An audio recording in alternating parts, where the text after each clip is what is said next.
করে ঝুলছে মানুষের কাটা মুন্ডু।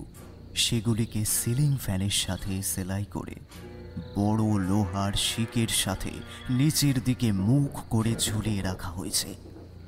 সেটি নিচে রাখা রয়েছে একটি করে পাত্র, আর সেই পাত্রের মধ্যে রক্ত চুয়ে চুয়ে পড়ছে, টপ টপ। আঁধারে ঘেরা তমসাবৃত পরিবেশে আমরা কিছুই দেখতে পাই না। কখনো ধোঁয়াশার পাহাড় ভেদ করে আবির্ভাব ঘটতে থাকে কিছু অবয়ব, অথবা কখনো বা সামনে আসে কোনো ভয়ঙ্কর মূর্তি। কথায় বলে এই সব কিছুর সম্পর্ক নাকি অতীতের সাথেই, তাই অতীতটাই নাকি আমাদের পিছু ছাড়ে না। বাস্তব আর ভবিষ্যতের মাটিতে দাঁড়িয়ে অতীতের সাথে লড়াই করে যেতে হয়, কখনো বা খালি হাতে ফিরতে হয়, আবার কখনো রহস্যের বেড়াজাল পেরিয়ে নতুন কোনো বাস্তবকে উন্মুক্ত হতে দেখতে হয়। কিন্তু কি উন্মুক্তি পাবে? শুনতে থাকুন সঞ্চারী ভট্টাচার্যের কলমে হাড় হিম করা ভয়ের গল্প, আঁধার যখন ডাকে।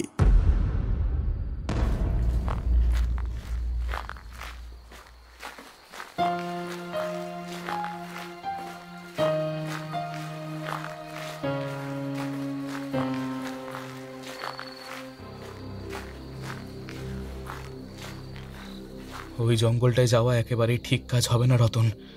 গ্রামের লোকেদের মধ্যেও বিষয়টাকে ঘিরে একটা চূড়ান্ত ভয় কাজ করে। ওখানে যে একবার গেছে সে আর ফিরে আসেনি। ওই জঙ্গল গ্রাস করে নেয় মানুষকে। নরেনের কথাগুলো কানে গেল রতনের। সে বলল, আমাদের বাড়ির যা অবস্থা, তাতে করে সংসার টানার কাজ খুবই কঠিন। সংসার টানতে গেলেও তো পয়সার প্রয়োজন। কে পয়সা দেবে? আর আমি তো একা নই, সাথে বউ রয়েছে, বাচ্চা রয়েছে। তাদেরকেও তো দেখতে হবে নাকি? তাদের পেটে ভাত তুলে দিতে হবে। শুনেছি ওই জঙ্গলে ভালো কাঠ পাওয়া যায়, আর ওইদিকে তেমন কোনো নজরদারিও নেই। এই ফাঁকে জঙ্গল থেকে বেশ কিছু কাঠ কেটে আনলে কেমন হয়? সেগুলো চড়া দামে বাজারে বিক্রি করে দিলে আমি অনেক টাকা পাবো। শুধু বড় লোকদের অধীনে দিনমজুরির কাজ এমনিতেও তেমন কোনো আয় হচ্ছে না, তাই ভাবছি কাঠ কেটে এনেই ব্যবসা করব। নরেন রতনকে আবারও বাধা দিয়ে ওঠে। এই একই ভুল করেছিল আমার এক বন্ধু, জানিস কি সে কথা? আর সে ফিরে আসেনি। বলে নাকি ওই জঙ্গলটা নাকি তাকে গিলে খেয়েছিল। জঙ্গলের ভিতরে একটি জায়গায় তার ছেঁড়া জামা কাপড় আর একটি লাল রঙের পুটলি পাওয়া গেছিল। পুটলিটাকে অভিশপ্ত মনে করে গ্রামের লোকেরা দূরে ছুঁড়ে ফেলে দেয়, আর জামা কাপড়গুলো নিয়ে এসে ওর বৃদ্ধ মা বাবার হাতে তুলে দেয় গ্রামের লোকজন। সব শেষ। তুইও কি চাস যে তোর পরিবারের সাথে এই এমন একটা কিছু ঘটুক? হ্যাঁ, যদি না চাস তাহলে আমার কথা শোন। এভাবে সবটা জেনে বিপদের মুখে পা বাড়াস না। সেটা বোকামি ছাড়া আর কিচ্ছু হবে না, কথাটা মনে রাখিস। নরেনের কথা কানে তুলল না রতন।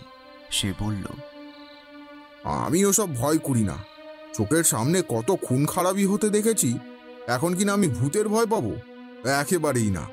ভূত প্রেত বলে কিছু হয় না। আমার মনে জোর আছে। আমি দিনের বেলাতেও যাব না, রাতের অন্ধকারকেই নিজের সঙ্গী বানাবো। দেখি না কি হয়, তারপর ভাবা যাবে খুন। এই বলেই এক সাহসী যুবকের মতন ওই স্থান ত্যাগ করে চলে গেল রতন। নরেনের মুখটা একেবারে কালো হয়ে গেল। চিন্তায় বুকের ভেতরটা উথাল পাথাল করতে শুরু করলো। রতন বাড়িতে পৌঁছে তার মাকে বলল, মা, আমি সুরির জঙ্গলে যাব। ওখান থেকে কাঠ কেটে নিয়ে আসবো, বাজারে বিক্রি করব। এত ভালো টাকা আয় হবে। নিজের যতদিন পাচ্ছি করি। শরীরে তাকাত থাকতে থাকতে কাজগুলো তো করেই যেতে হবে, না হলে কে দেখবে আগামীতে? তাই তুমি এসব নিয়ে তেমন চিন্তা করো না। ছেলের মুখে সুরির জঙ্গলের কথা শোনা মাত্রই মলিনা দেবীর বুকের ভেতরটা ছ্যাঁত করে উঠল। তিনি বললেন, ওই অভিশপ্ত জঙ্গলে যাস না রতন। ওই জঙ্গলের সম্পর্কে অনেক কথা শুনেছি। গায়ের লোকের মুখে প্রায় শুনতে পাই সেসব কাহিনী।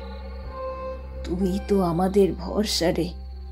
তোর ছেলে বা বউটার কি হবে বলতে পারিস যদি তুই আর না ফিরিস? মলিনা দেবীকে কথাটি শেষ করতে না দিয়ে বলে ওঠে রতন, আরে মা, এসব কিছুই ঘটবে না। তুমি আমার উপরে পূর্ণ বিশ্বাস রাখতে পারো, আমি ঠিক চলে আসব। আর রইল বাকি প্রাণের ভয়ের কথা, সেসব নিয়েও ভেবো না। আমি সাবধানে যাব আর আসবো। ভোরের আগেই আমাকে চলে আসতে হবে, না হলে যদি লোকে জঙ্গল থেকে কাঠ চুরি করতে দেখে তাহলে সরকারি লোকেদেরকে খবর দিয়ে দেবে, তখন একেবারে কেলেঙ্কারি হয়ে যাবে। শেষে হাজতে পূর্বে পুলিশ।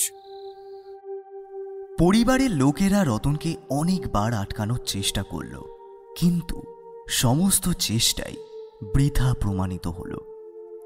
একবার সে যা ঠিক করে ফেলত সেই কাজটা সে করেই ছাড়ত। ফলে কারোর কথাতেই কর্ণপাত করল না রতন। এরপরে নিজের ঘরের মধ্যে সযত্নে রেখে দেওয়া কুঠারটাকে কাঁধে তুলে নিয়ে চলল সুরির জঙ্গলের দিকে। সেদিন জঙ্গলের রাস্তাটা ছিল একেবারে শুনশান, একটিও জনপ্রাণী নেই। রাত 11টার খানিক পরেই জঙ্গলের পথে এগিয়ে চলল রতন। পথে যেতে যেতে হঠাৎই থমকে দাঁড়ালো সে। আমার কেন জানি না মনে হচ্ছে কেউ যেন আমায় পিছু করছে। আমি লোকটিকে অনুভব করতে পারলেও তাকে খালি চোখে কিছুতে দেখতে পাচ্ছি না। সে কে হতে পারে? মন বলছে এখানে কেউ একটা রয়েছে। রতন নিজেকে বুঝিয়ে যখন ক্লান্ত, তখন সে আবারও সামনের দিকে হাঁটা শুরু করে। আরে, আবারও সেই আওয়াজটা! কিন্তু কে কে আসছে আমার পিছন পিছন? এই এই, কে কে আছে ওখানে? কে? কি হলো? বেরিয়ে এসো। ঝোপের আড়ালে লুকিয়ে থেকে লাভ নেই। ওসব করে আমাকে ভয় দেখাতে পারবে না, বুঝেছো? নাও নাও, বেরিয়ে এসো, বেরিয়ে এসো দেখি। কিছুক্ষণ বাদেই মন্ত্রপাঠের শব্দ কানে যায় রতনের। এ কি? এখন আবার মন্ত্রপাঠের শব্দ কোথা থেকে ভেসে আসছে? এই আজব ব্যাপার দেখছি তো। এতক্ষণ তো কারুর পায়ের শব্দ শুনতে পাচ্ছিলাম, এখন দেখছি মন্ত্রপাঠের শব্দও ভেসে আসছে। কিন্তু কোথা থেকে আসছে ওই মন্ত্রপাঠের শব্দ? ওই যে ওই যে ওই যে ওই দিক থেকে আসছে। মনে হচ্ছে ঝোপের মধ্যে আওয়াজটা ভেসে আসছে। যাই, ওদিকেই যাই, সেখানে গিয়ে বরঞ্চ দেখি। এমনিতেও তো জঙ্গলের মধ্যে লোকের হদিশ মিলছিল না, আর যখন কারুর কণ্ঠস্বর কানেই আসছে তখন না হয় একবার গিয়েই দেখি। যদি কারোর খোঁজ পেতে পারি, তার কাছ থেকে না হয় সুরির জঙ্গলের সঠিক নিশানাটার সন্ধান পেয়ে যাব। অসুবিধা কি আছে? যাই, ওইদিকেই যাই।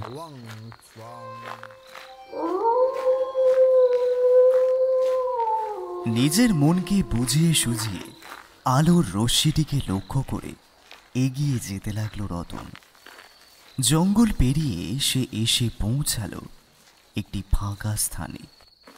সে দেখল সামনেই রয়েছে একটি মস্ত গাছ। ডালপালার বিস্তার ঘটিয়ে সেটি দিব্যি মাথা তুলে দাঁড়িয়ে রয়েছে, আর ঠিক তার নিচে বসে রয়েছেন ধ্যানমগ্ন এক তান্ত্রিক, যিনি কঠিন কঠিন মন্ত্র উচ্চারণ করে চলেছেন। প্রতিটি মন্ত্রের উচ্চারণ এতটাই কঠিন ছিল যা অনুধাবন করাটাও রতনের পক্ষে এক প্রকার কঠিন হয়ে দাঁড়াচ্ছিল। এমন সময় সে অবুঝের মতন ওই তান্ত্রিক বাবাকে সম্বোধন করে বসে। বাবা, বাবা, বাবা শুনছেন? একটিবার চোখ খুলবেন? বাবা শুনছেন আপনি?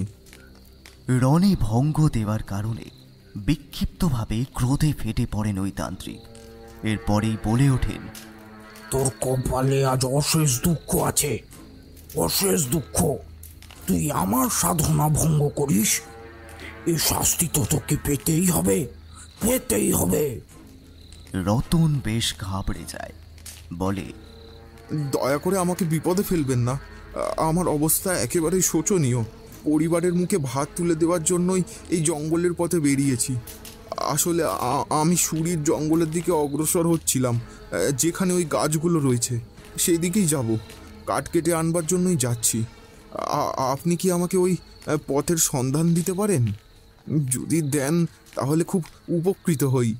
সুরির জঙ্গলের কথা শুনতেই সেই তান্ত্রিক আচমকা উঠে দাঁড়ালেন। এরপর রতনকে উদ্দেশ্য করে বললেন, ওই জঙ্গল মায়াবী, ওই জঙ্গলে যাওয়া খুব সহজ, কিন্তু ফিরে আসা তার চেয়ে অনেক কঠিন।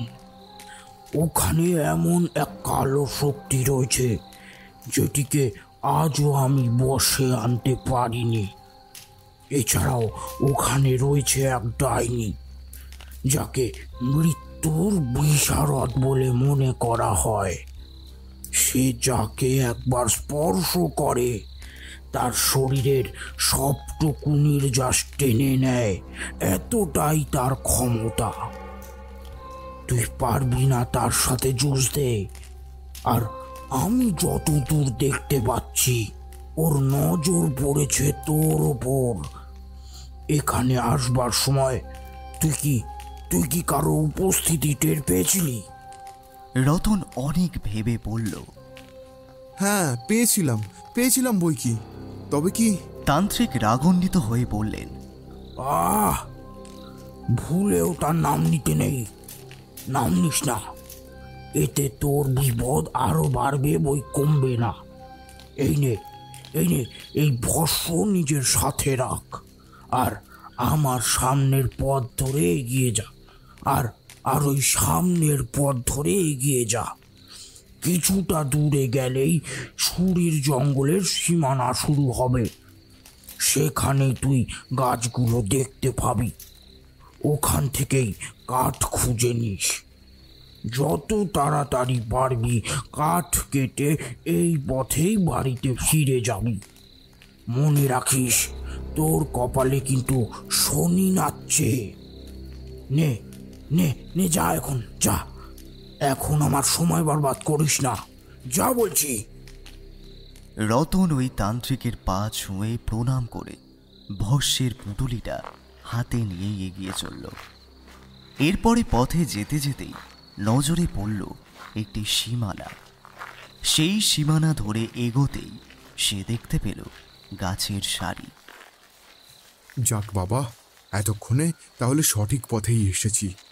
এই তো, এবারে তাড়াতাড়ি করে কাঠ কেটে বগল দাওয়া করে বাড়ির উদ্দেশ্যে রওনা হয়ে যাব। ভোর হওয়ার আগেই আমাকে সব কাজ শেষ করে ফেলতে হবে। কি জানে কার কখন নজর পড়ে যায়। রতন ওই গাছের জঙ্গলের দিকে পা বাড়াতেই যাবে, এমন সময় কেউ যেন আবারও তাকে পেছন থেকে ডেকে উঠল। রতন, রতন, ওদিকে নয়, এইদিকে যেতে হবে তোকে। গলার আওয়াজটি শোনা মাত্রই থমকে দাঁড়িয়ে পড়ল রতন। গলার আওয়াজটা ভীষণ চেনা চেনা লাগছে। কে ডাকছে আমাকে? আমি বুঝতে পারছি না কেন। কে আসেন এখানে? আরে বাবা, সামনে আসুন। এভাবে সেই থেকে ভয় দেখিয়ে যাচ্ছেন কেন? কি পেয়েছেনটা কি বলুন তো? ঠিক সেই সময় জোরে জোরে বাতাস বইতে শুরু করল। এ কি? এক্ষুনি তো সব ঠিকঠাকই ছিল। হঠাৎ করে ঝড় উঠবার উপক্রম হলো কেন? তার মধ্যে আবার এই অজানা ডাক। অদৃশ্যের হাতছানি পেতে পেতে এবার মনে হয় আমার দমটাই আটকে যাবে। রতন যেই না পিছন ফিরে তাকিয়েছে, হঠাৎ তার চোখের সামনে এসে হাজির হলেন ওই তান্ত্রিক। তান্ত্রিককে অমন আচমকা দেখে আতঙ্কিত হয়ে উঠল রতন। এরপর ভাঙা ভাঙা কণ্ঠে বলে উঠল, আপনি এখানে এলেন কিভাবে? এত তাড়াতাড়ি আমার পিছুই বা নিলেন কেন? আপনি তো বললেন আপনি ধ্যানে ব্যস্ত, আপনাকে আর বিরক্ত না করতে। তাহলে আপনি এভাবে আমার পিছু নিলেন কেন? কি ব্যাপার বলুন তো? তান্ত্রিকের মুখে লেগে থাকা ওই হাসির মধ্যে এক অমোঘ রহস্যকারী হাওয়ার চেয়েও দ্রুত বেগে রতনের দিকে এগিয়ে এসে বললেন, ওই পথে নয়, এই পথে যাও। আমি তখন তোমায় ভুল পথের নির্দেশ দিয়েছিলাম। এই পথে গেলে তুমি তোমার লক্ষ্যের সন্ধান পাবে, আর ওই পথে গেলে পাবে মৃত্যুর সন্ধান। কোনটা বেছে নেবে সেটা নিতান্তই তোমার ব্যাপার। আমার কাজ তোমাকে সাবধান করা, তাই এত দূর এলাম। এমন সময় প্রবল ধুলোর ঝড় শুরু হলো।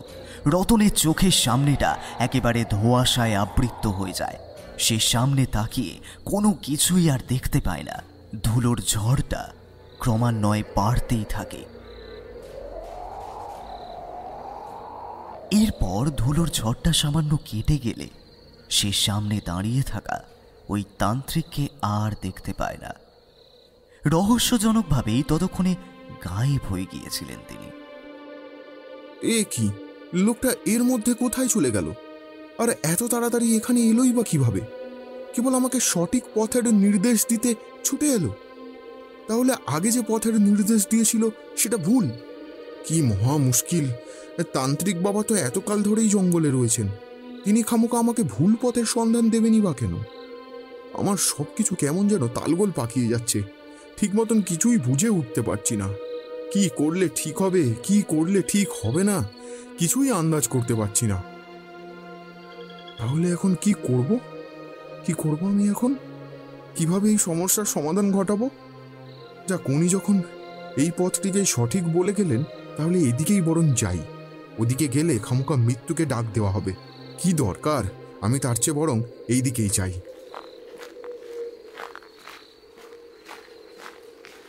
নিজের মনকে সান্ত্বনা দিয়ে বাঁ দিকের পথটি বেছে নিল রতন, আর এরপরে সে এগিয়ে চলল। কিছু দূরে যাওয়ার পরে তার নজরে পড়ল একটি কুঁড়ে ঘর। আরে, তান্ত্রিক বাবা তো বললেন এখানে নাকি গাছের সন্ধান পাবো। ভাবলাম এখানে অনেক কাঠের সন্ধান মিলবে, কিন্তু সেখানে নজর পড়লো একটি জীর্ণ শীর্ণকায় কুটির। এই কুটিরে আমি কিসের সন্ধান পাবো? এখন তো দেখছি আমার এদিকে না এসে ওদিকে গেলেই ভালো হতো। আচ্ছা, আমাকে তো অনেকেই বলেছিল এই জঙ্গলটা মায়াবী। এই সব কিছু আবার মায়াবলের দ্বারা ঘটে চলছে না তো? কি জানি বাবা, ভীষণ ভয় করছে আমার। কি যে করব কিছুই তো বুঝে উঠতে পারছি না। তবুও নিজের মনকে আশ্বস্ত করে ওই কুঁড়ে ঘরটির দিকে এগিয়ে চলল রতন।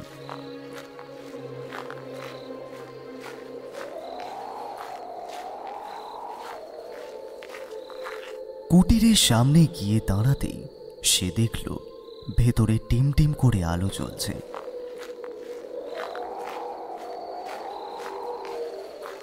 ঝড়ের দাপটটা এতটাই বেশি যে সেটিকে সামলে ওঠা তার পক্ষে সম্ভব হচ্ছিল না। এমন সময় রতন হাঁক দিল, কেউ আছেন? কেউ কি আছেন ভিতরে? আমার কথা শুনতে পাচ্ছেন? ঝড়ের প্রভাবে তার গলার স্বরটা কিছুতেই স্পষ্ট হচ্ছিল না, কিন্তু তবুও নিয়তির ফেরকে টলানো যায় না। ওই প্রাকৃতিক দুর্যোগ যে তার আসন্ন বিপদেরই একটি সংকেত, সেটি আন্দাজ করতে না পেরেই রতন আবারও হাঁক দিয়ে ওঠে, কেউ কি আছেন? কেউ কি আছেন ভিতরে?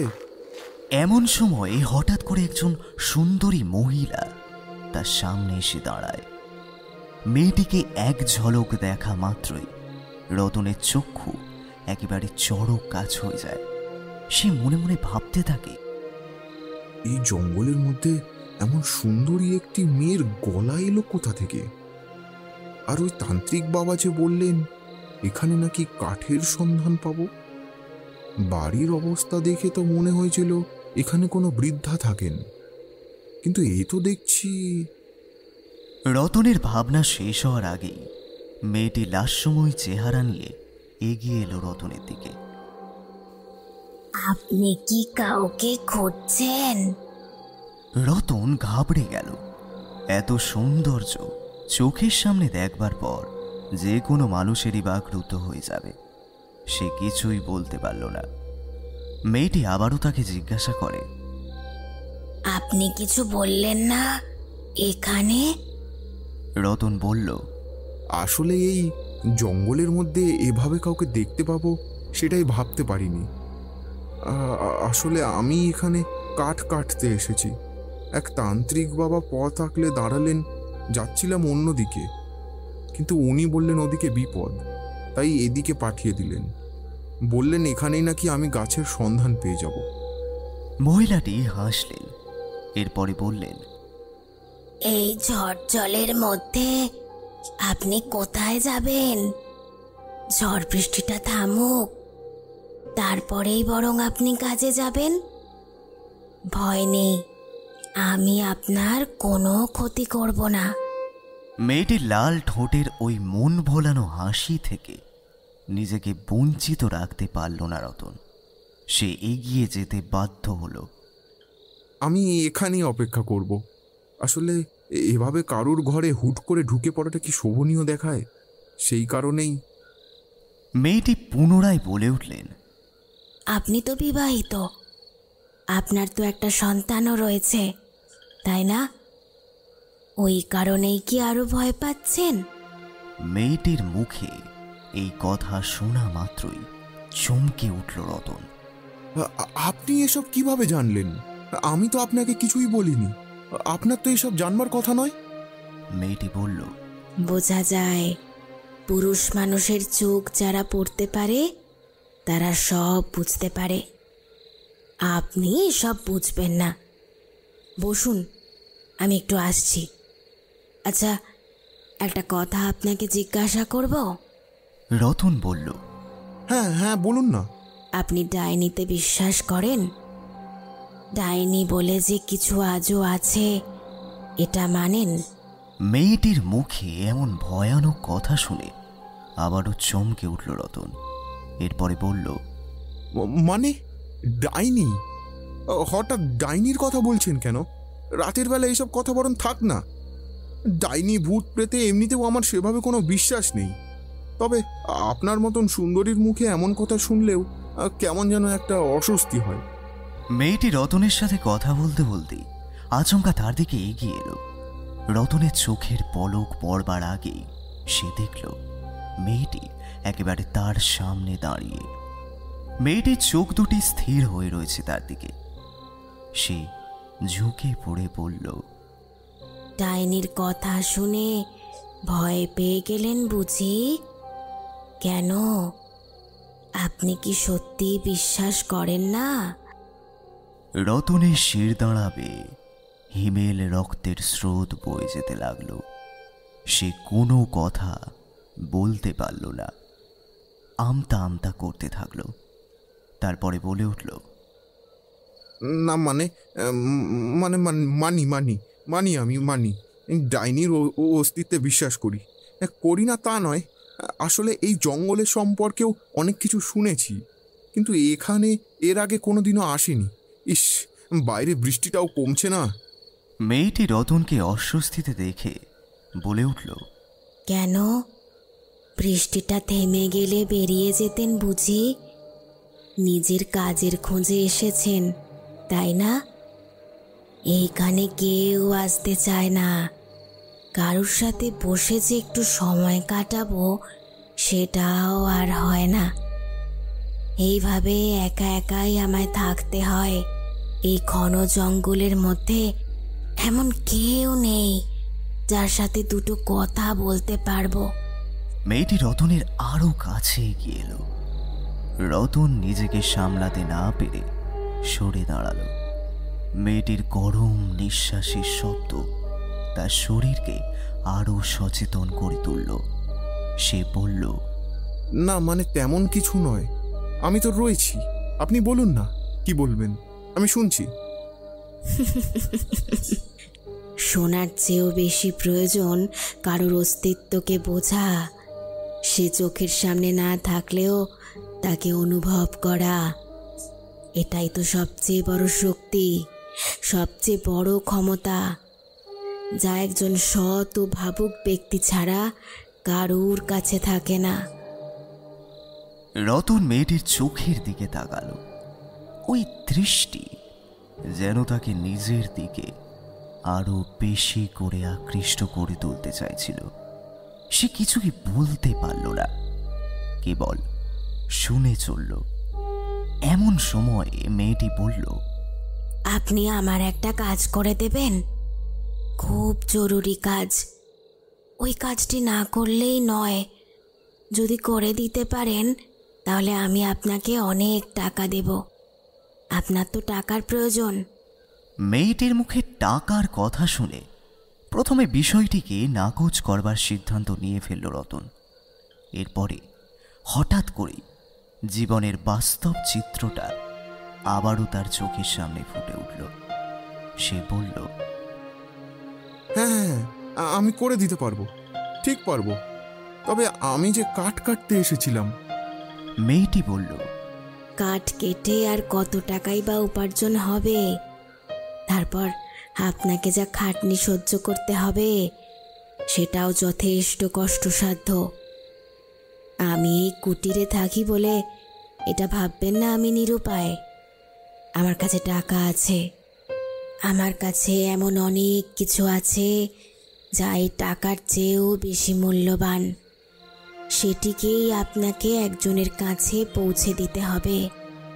রতন মেয়েটির কথায় রাজি হয়ে যায়। এরপরে এগিয়ে যায় তার সাথে।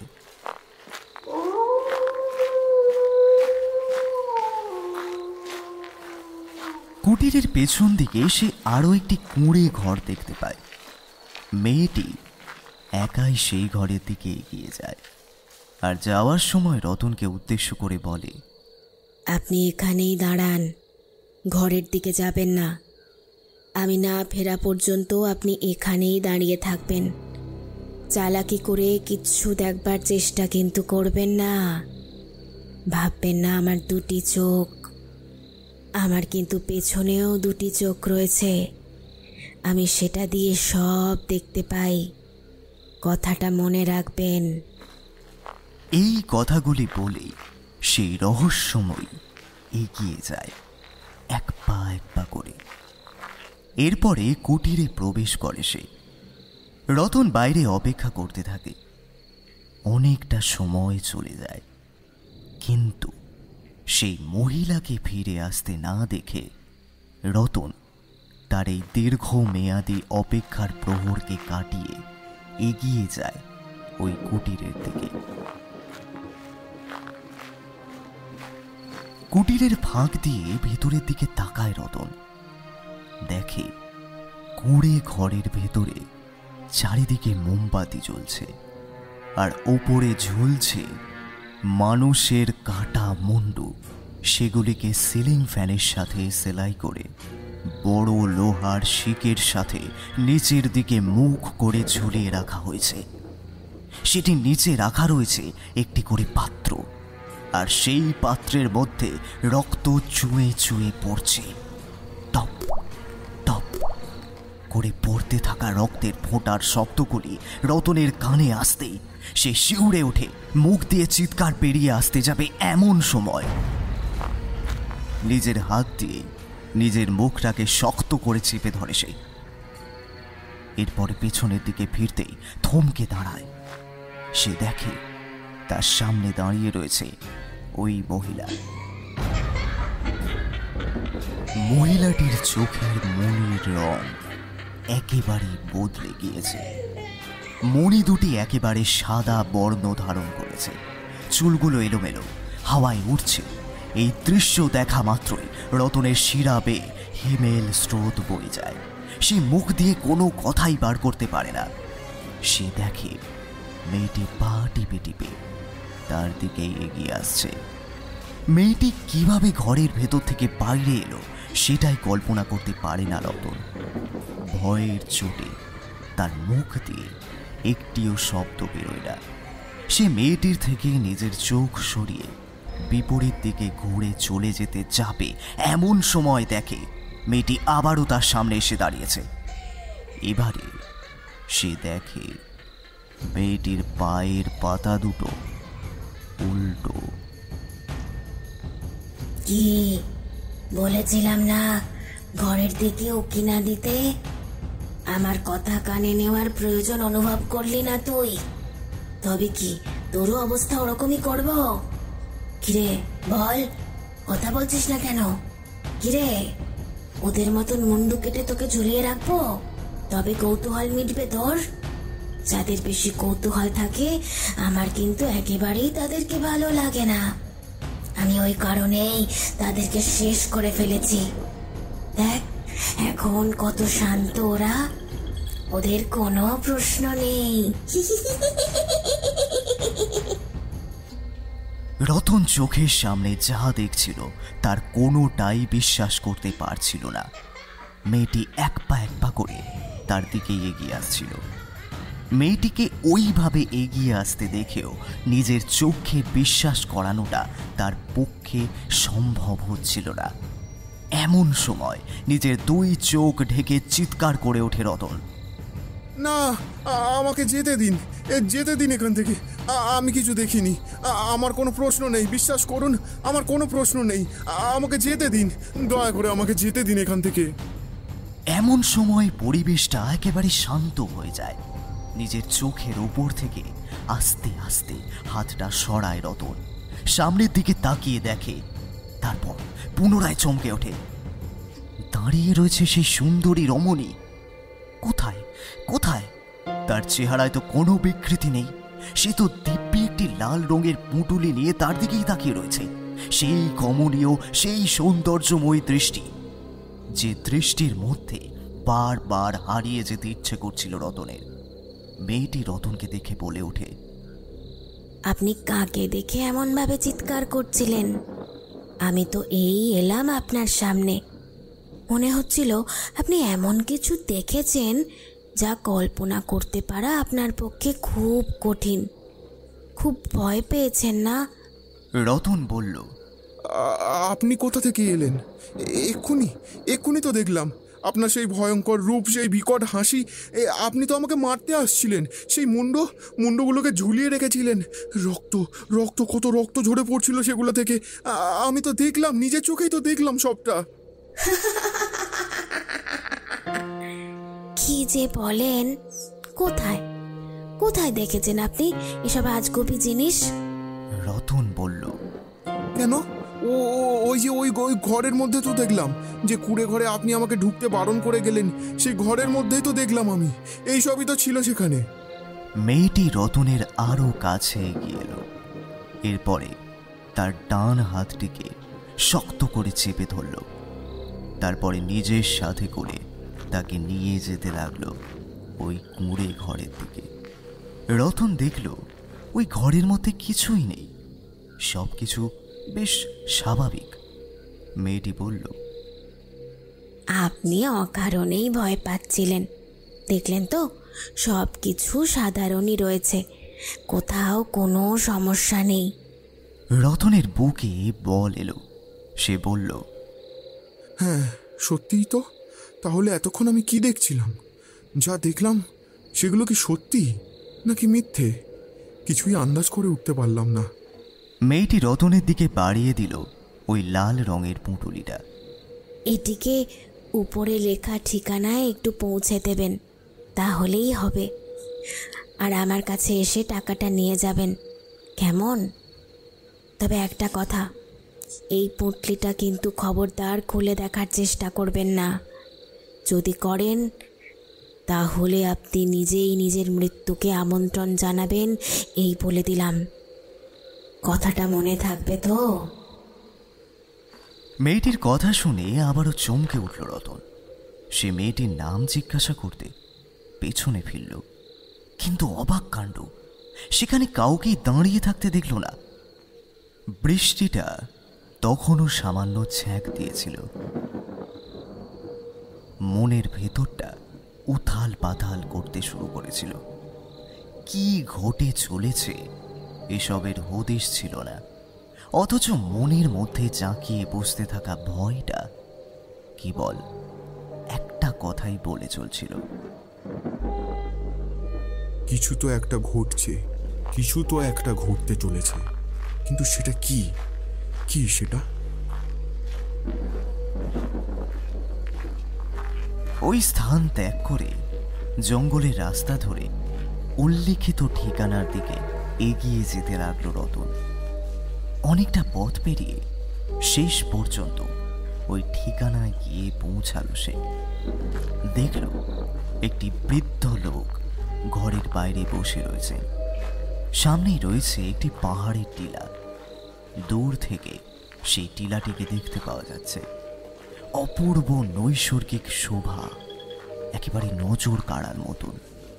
সেই দিকে তাকাতেই মনটা ভরে গেল রতনের। বাহ, কি অপূর্ব জায়গাটি! কিন্তু এই বৃদ্ধ লোকটি ঘরের বাইরে বসে রয়েছেন কেন? যাক, সে যাই হোক না কেন, অনেকটা দূর আসতে হয়েছে আমাকে। তার চেয়ে বরং এক কাজ করি, যত তাড়াতাড়ি সম্ভব কাজটা মিটিয়ে ওই মহিলার কাছে ফিরে যাই, তাহলে অনেকগুলো টাকা পাবো। এই পোটলার মধ্যে কি রয়েছে সেটা জেনেই বা কি করব। মনে মনে নিজেকে আশ্বস্ত করে ওই বৃদ্ধ লোকটির দিকে এগিয়ে গেল রতন। এরপরে ওই লোকটিকে উদ্দেশ্য করে জিজ্ঞাসা করল, শুনছেন শুনছেন আপনি? এই যে এদিকে একটু তাকাবেন। বেশ কয়েকবার ডাকাডাকির পরে লোকটি রতনের দিকে ফিরলেন। এরপরে তার কাছে এসে বললেন, কি ব্যাপার, কে আপনি? আর এত রাতের বেলা এখানে কেন এসেছেন? রতন লোকটিকে উদ্দেশ্য করে বলল, আগে আসলে মানে। লোকটি তাকে ইতস্তত অবস্থায় দেখে পুনরায় জিজ্ঞাসা করলেন, কি ব্যাপার, আপনি এমন ইতস্তত কেন? যা বলার বলুন না। রতন কথা না বাড়িয়ে ওই লাল পুঁটুলিটা লোকটির মুখের কাছে ধরে বলল, এই যে এই পুটলিটা সাথে করে এনেছি। এক মহিলার সাথে সাক্ষাৎ হয়েছিল, সে ভারী বিচিত্র অভিজ্ঞতা। সে কথা না হয় থাক, নাই বা শুনলেন। তিনি এই পুটলিখানা আপনাকে দিতে বলেছেন। এ নিন ধরুন। আমাকে খুলে দেখতেও বারণ করেছিল। আপনার জিনিস আপনিই সামলান বরং।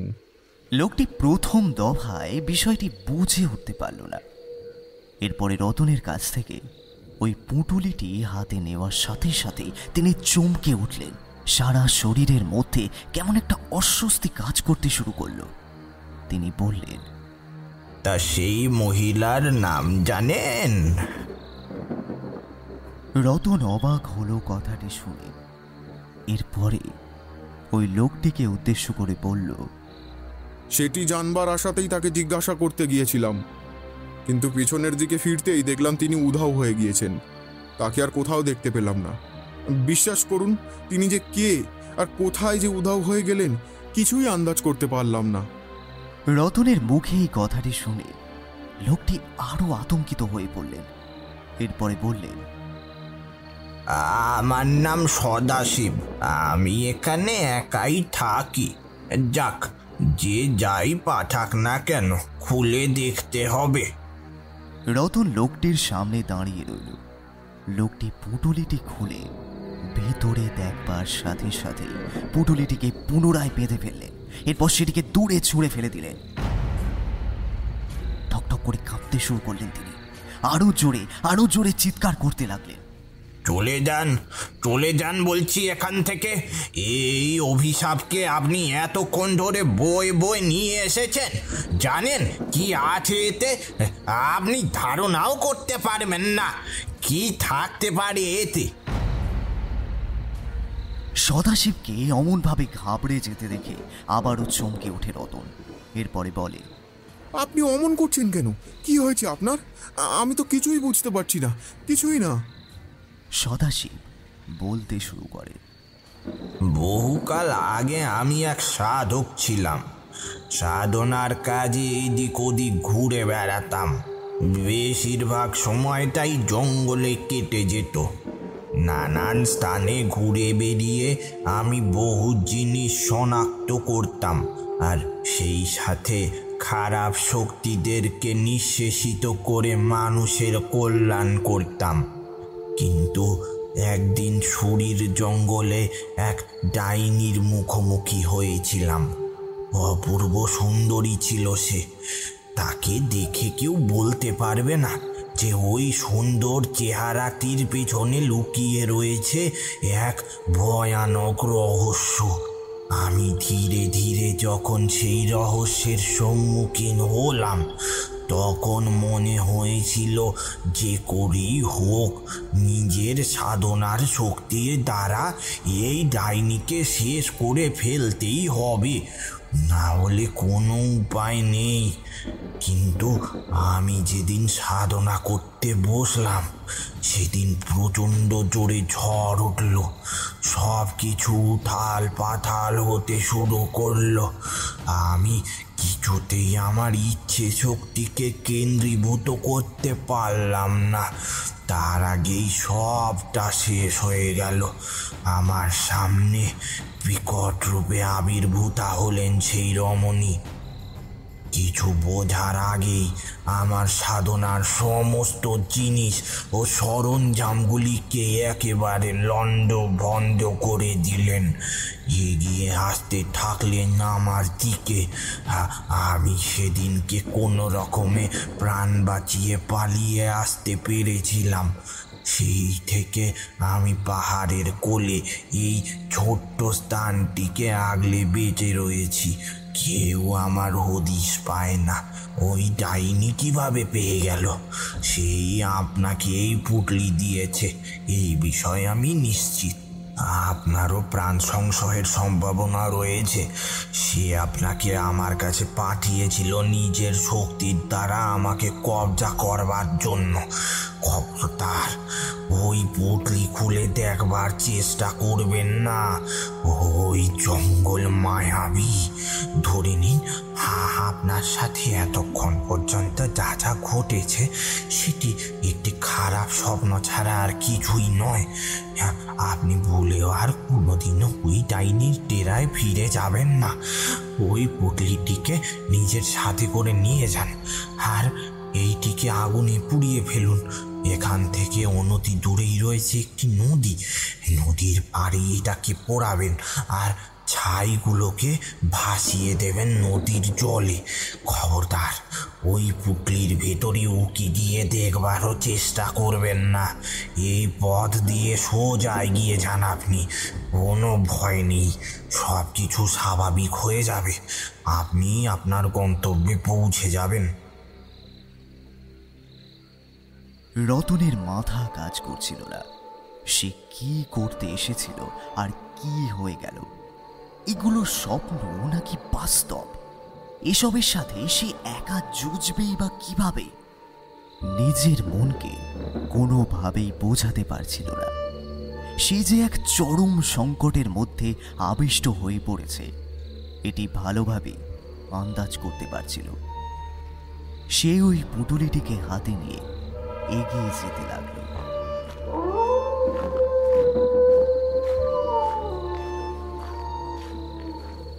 কিছুটা দূরে যাওয়ার পরে একটি নদী নজরে পড়ল। সে নদীর কাছে গিয়ে পকেটে থাকা দেশলাই কাঠিটি বার করতে যাবে এমন সময় হাওয়ার সাথে ভেসে এলো একটা ফিসফিসানি শব্দ। রতন, আমি কিন্তু সব দেখতে পাই। এই পুটলি কিন্তু আমি তোকে জ্বালাতে দিইনি। এটা যে তোকে আমার কাছে ফেরত পাঠাতে হবে। আমি এটা ফেরত চাই। এটাতে যে আমার সর্বকালের সম্পদ লুকিয়ে রয়েছে। কিরে, দিবি না আমাকে? দিবি না?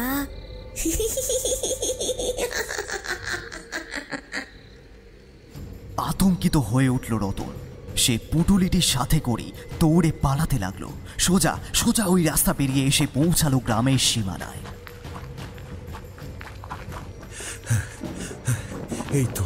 এই তো আমার গ্রামের সীমানা। রাম রাম রাম রাম রাম রাম রাম রাম। আর পিছনের দিকে তাকানো নেই। আমি এক কাজ করি, এই পুটলিটি আমি অন্য কাউকে দিয়ে দেবো। বলবো এটির মধ্যে ভালো কিছু রয়েছে, সেটিকে নিজের কাছে রাখতে। গ্রামের মানুষরা আর কতটুকুই বা বুঝবে? কি আর থাকতে পারে এর মধ্যে? যাই থাকুক না কেন, আমি অন্তত সাথে করে এটিকে নিজের বাড়িতে নিয়ে যাব না। তাহলে আমার ঘাড়ের উপর খাঁড়া ঝুলবে। বাবারে! রতন এগিয়ে গেল। গ্রামে পৌঁছে মোড়লের বাড়ির উদ্দেশ্যে এগিয়ে গেল। এরপরে বলল, মোড়ল মশাই, ও মোড়ল মশাই, এই দেখুন একখানা পুটলি পেয়েছি। রাস্তায় পড়েছিল, নিয়ে এলাম। বেশ সুন্দর কারুকার্য করা পুটলি। আপনি এটা ধরুন, কয়েকটা দিন আপনার কাছে রাখুন। আমি আগে নিজের স্ত্রীর সাথে একটু কথা বলে নিই, তারপরে আপনার কাছ থেকে এসে নিয়ে যাব। এমন হুট করে কিছু একটা নিয়ে ঘরে ঢুকলে জানেনই তো আমার মা কত সমস্যা তৈরি করেন। আপনি যদি কিছু মনে না করেন তাহলে কয়েকদিনের জন্য এটিকে নিজের কাছে রাখবেন। মোড়ল মশাই ওই পুটুলিটিকে দেখে বিভোর হয়ে গেলেন। হাঁ করে সেই দিকে তাকিয়ে রইলেন। এরপরে রতনকে উদ্দেশ্য করে বললেন, হ্যাঁ হ্যাঁ, বেশ বেশ, এতে আবার ঘাবড়ে যাওয়ার কি আছে? তোমার জিনিস আমি কয়েকদিনের জন্য গচ্ছিত রাখছি, এরপর সময় করে তুমি না হয় সেটিকে আমার কাছ থেকে নিয়ে যাবে, এই তো।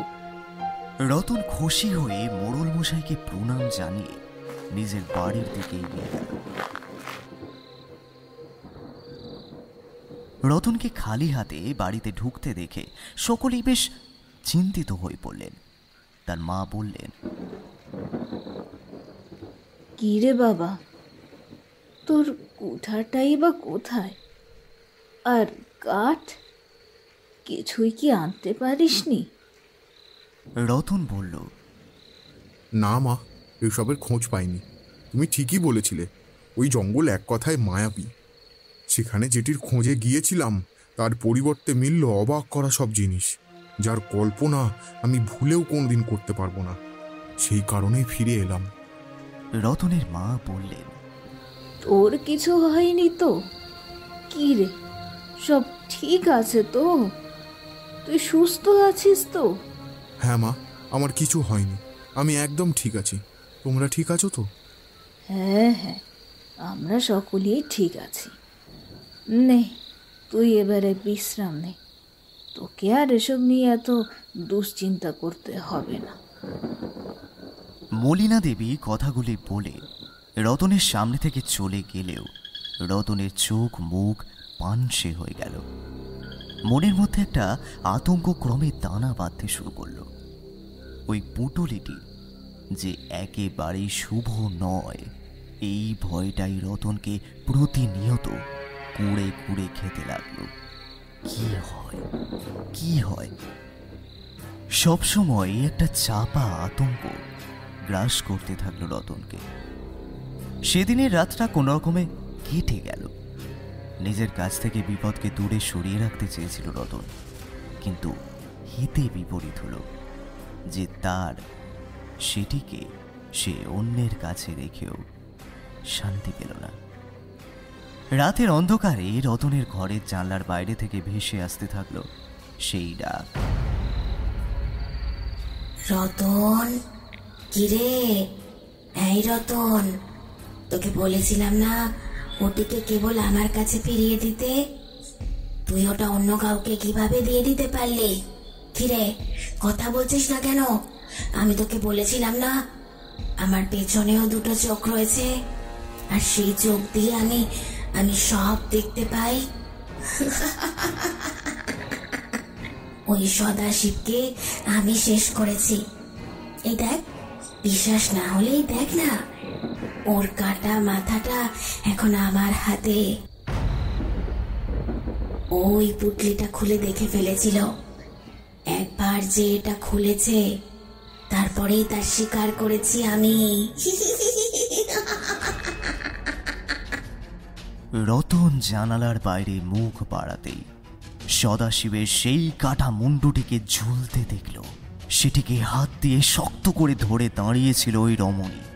সুরির জঙ্গলে দেখা সেই অভিশাপ যে রতনের বাড়ি পর্যন্ত চলে আসবে, এটি সে ভাবতেও পারেনি।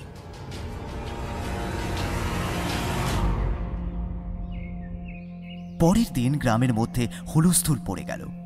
একটি করুণ সংবাদ কানে আসতেই রতনের পিলে চমকে গেল। শিরদাঁড়া বেয়ে বয়ে গেল হিমেল রক্তের স্রোত। এ কিভাবে সম্ভব? মোড়ল মশাইয়ের মৃত্যুর সংবাদ কানে যেতেই রতনের হাত পা ঠান্ডা হয়ে আসতে লাগলো। পাড়ার লোকেদের মধ্যে থেকে একজন বলে উঠল, কালকে রাতেও তো উনি ঠিকই ছিলেন, এক রাতের মধ্যে কি যে হলো কে জানে। দেখলাম মোড়ল মশাইয়ের চোখ খুবলে নিচে কেউ, আর মুখের এক পাশের মাংস উপরে নেওয়া হয়েছে। কেউ যে কাউকে এত নৃশংসভাবে মারতে পারে আমি তা কল্পনাও করতে পারি না। কি সাংঘাতিক! মনে হলো যেন কোনো হিংস্র জন্তু তাকে আক্রমণ করছে। উফ উফ, সে কি নৃশংস দৃশ্য রে বাবা, কি ভয়ঙ্কর! ওনার পাশে একটি লাল পুটলি পাওয়া গেছে। পুটলিটার মুখটা খোলা ছিল। আমি সেটা নিতে যাব, এমন সময় এক মহিলা এসে পুটলির মুখটা বন্ধ করে আমার হাতে দিয়ে বললেন ওটিকে তোমার হাতে তুলে দিতি, তিনি নাকি তোমার হাতের থেকে এটা ফেরত নেবেন। লোকটি রতনের হাতে সেটিকে ধরিয়ে দিয়ে চলে গেল।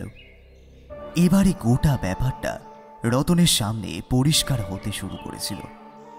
রতনও যে এবারে সেই ডাইনির শিকার হতে চলেছে, আর সেই যে তার পরবর্তী শিকার, এটি সে ভালোভাবেই আন্দাজ করতে পারল।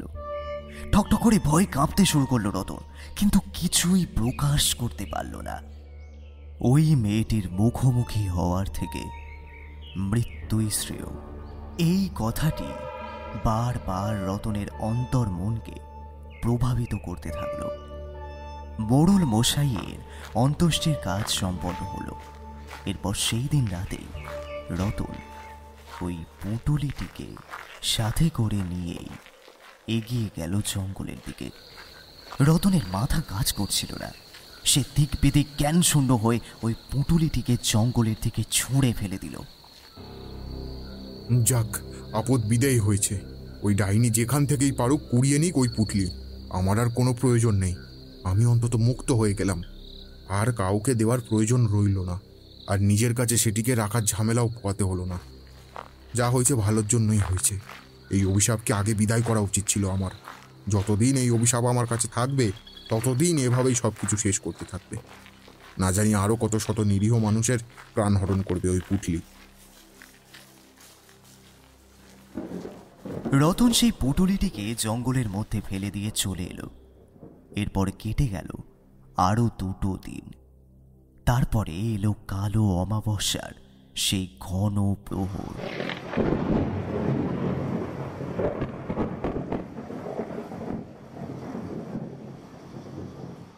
সেদিন মেঘ ডেকে মুষলধারে বৃষ্টি শুরু হলো।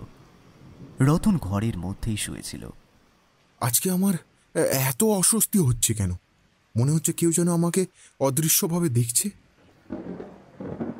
রতন ভাবতে ভাবতে চোখটা বন্ধ করতে যাবে, এমন সময় দরজায় কেউ যেন টোকা মারল। কে কে এত রাতে কে এসেছে? কে দুয়ারে দাঁড়িয়ে? এরপরে সব নিস্তব্ধ। আবারও সেই একইভাবে দরজায় টোকা পড়ল। রতন আর শুয়ে থাকতে পারল না। সে আস্তে আস্তে উঠে দরজাটা খুলল। দরজাটা খোলার সাথে সাথেই হঠাৎ করেই তার চোখ গেল দূরের ঝোপের দিকে। সে দেখল 2টি লাল চোখ তাকে লক্ষ্য করছে। দূর থেকে লক্ষ্য রাখা ওই লাল চোখের চাউনি সবটাই পরিষ্কার করে দিল রতনের সামনে। কেউ যেন গাছের আড়াল থেকে ওই লাল বর্ণের পুঁটুলিটাকে সামনের দিকে এগিয়ে দিয়ে বলে উঠল, এটা যে তোর হাত থেকেই আমায় নিতে হবে রে। তুই এটাকে ফেলে এলেই যে এটা তোর থেকে দূরে সরে যাবে এমনটা তো নয়। নে নিয়ে যা, আমি যে তোর হাত থেকে এটা নেব।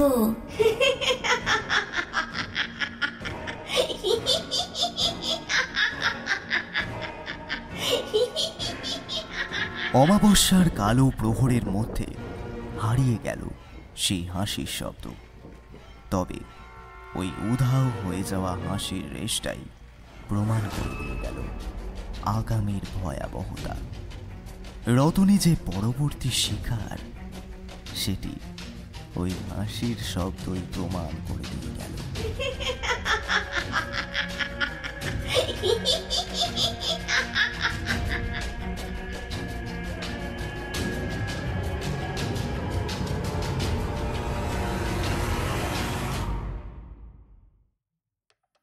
শুনছিলেন সঞ্চারী ভট্টাচার্যের কলমে হাড় হিম করা ভয়ের গল্প আধার যখন ডাকে। আজকের গল্পের গল্প পাঠে সৌরভ। বিভিন্ন চরিত্রে নিতু, বর্ণালী, পম্পা, সুপ্রভাত, সৌমিক, অগ্রদীপ, রুদ্র ও দেবাজিৎ। গল্পের নাট্যরূপ পাপিয়া। শব্দগ্রহণ জয়া। ধ্বনি পরিকল্পনা ও আবহসঙ্গীতে সৈকত। প্রচার অলঙ্করণ পিয়ালি ও ইংব্লেস creations. Recording studio Radha Gobinda records.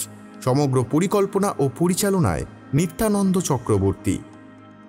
প্রত্যেক শনিবার রাত 10টায় রাতের বৈঠকখানা নিয়ে আসে নতুন নতুন সব গল্প। সেই সব গল্প যদি আপনি শুনতে চান তাহলে এখনই সাবস্ক্রাইব করুন আমাদের চ্যানেলটি।